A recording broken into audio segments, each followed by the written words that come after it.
नमस्कार। बचपन से लेकर आज तक नीले रंग का वो गोल डिब्बा हम सब ने कहीं ना कहीं जरूर देखा है या इस्तेमाल किया है। जी हाँ, बात हो रही है निविया की।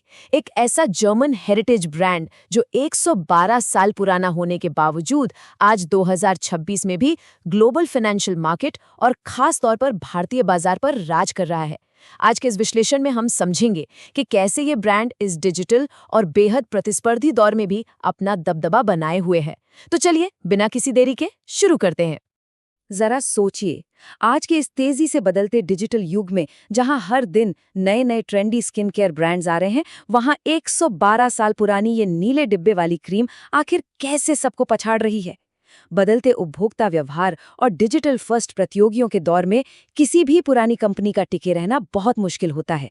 लेकिन आइए उस रहस्य को समझते हैं कि निविया ने अपनी विरासत को बचाते हुए ये चमत्कार कैसे किया है। आज की हमारी इस चर्चा का एजेंडा बिल्कुल सीधा है। हम शुरुआत करेंगे इसके 112 साल के सफर से, फिर 2025 की वार्षिक रिपोर्ट के आंकड़े देखेंगे, उसके बाद इनकी नई डिजिटल मार्केटिंग रणनीति, भारत में ब्रांड के दबदबे को समझेंगे और अंत में निविया और पॉन्ड्स के बीच चल रहे कानूनी विवाद पर भी नजर डालेंगे। तो चलिए सबसे पहले चलते हैं अतीत में और देखते हैं इस ब्रांड का 112 साल का वो ऐतिहासिक सफर।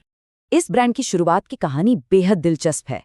बात है साल 1900 की, जब यूसेरिट नाम के एक केमिकल की खोज हुई थी जिसने तेल और पानी को मिलाने का चमत्कार कर दिखाया था। इसी शानदार खोज के आधार पर 1911 में डॉक्टर आइजैक लाइफशुट्स ने पहली निविया क्रीम लॉन्च की।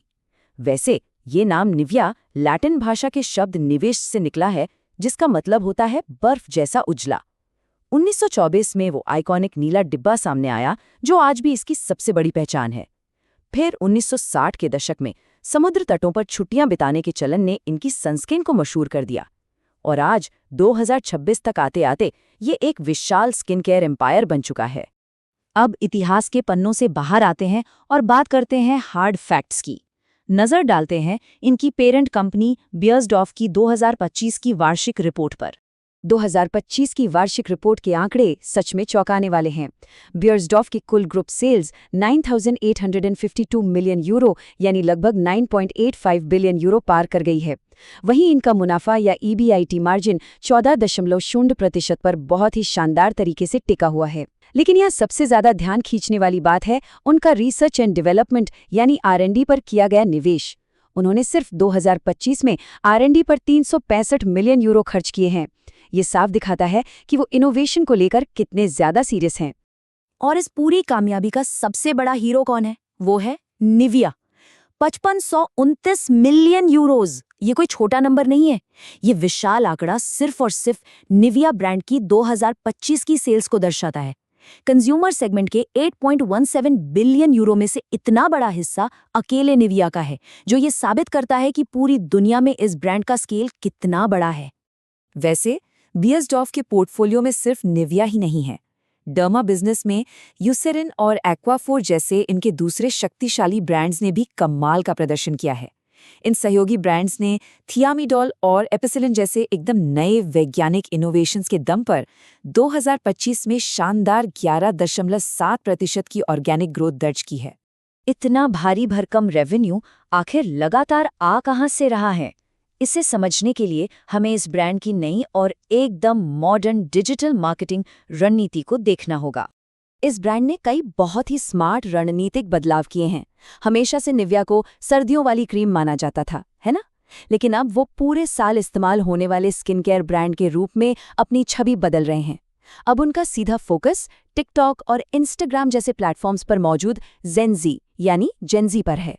बड़े बड़े सेलिब्रिटीज पर पैसा खर्च करने के बजाय अब वो क्रिएटर फर्स्ट अप्रोच अपना रहे हैं, जहां असली इन्फ्लुएंसर्स प्रोडक्ट्स का इस्तेमाल करके दिखाते हैं।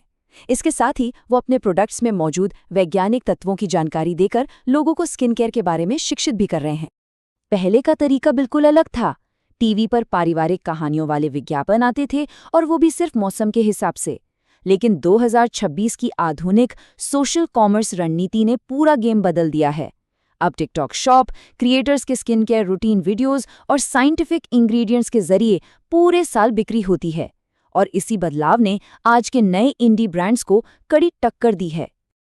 अब जरा ग्लोबल लेवल से अपने देश भारत की तरफ रुख करते हैं।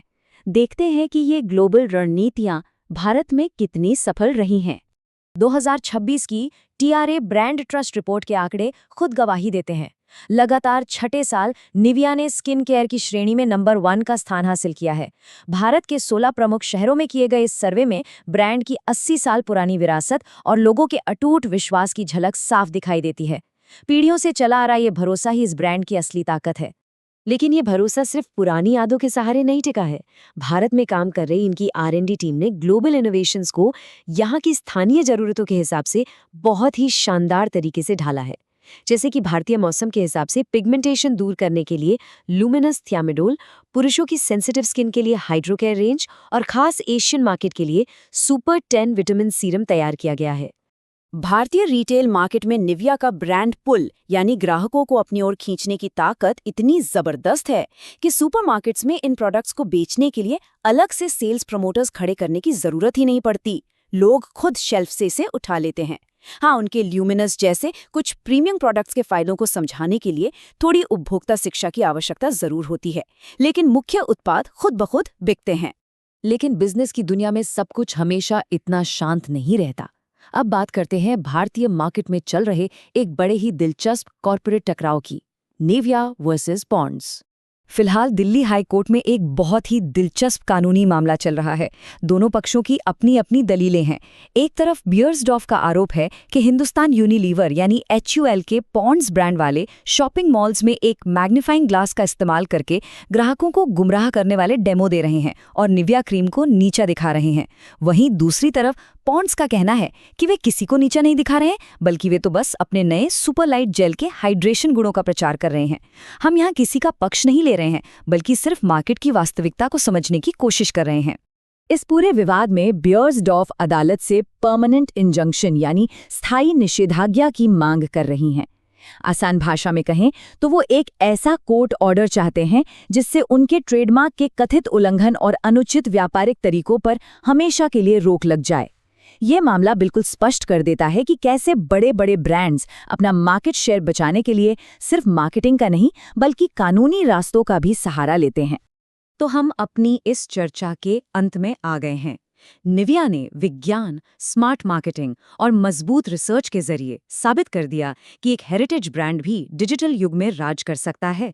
लेकिन एक बहुत ही महत्वपूर्ण सवाल सोचने पर मजबूर करता है। अगले 100 सालों तक ब्यूटी मार्केट में टिके रहने के लिए एक ऐतिहासिक ब्रांड को खुद को और कितनी बार और कैसे बदलना होगा? क्या भविष्य की चुनौतियां आज से भी बड़ी होंगी? ये सोचने वाली बात है ना? इसी विचारोत्तेजक प्रश्न के साथ हम आज का ये विश्लेषण यहीं समाप्त करते हैं। उम्मीद है कि इससे स्किन केयर इंडस्ट्री की व्यावसायिक रणनीतियों को गहराई से समझने में मदद मिली होगी।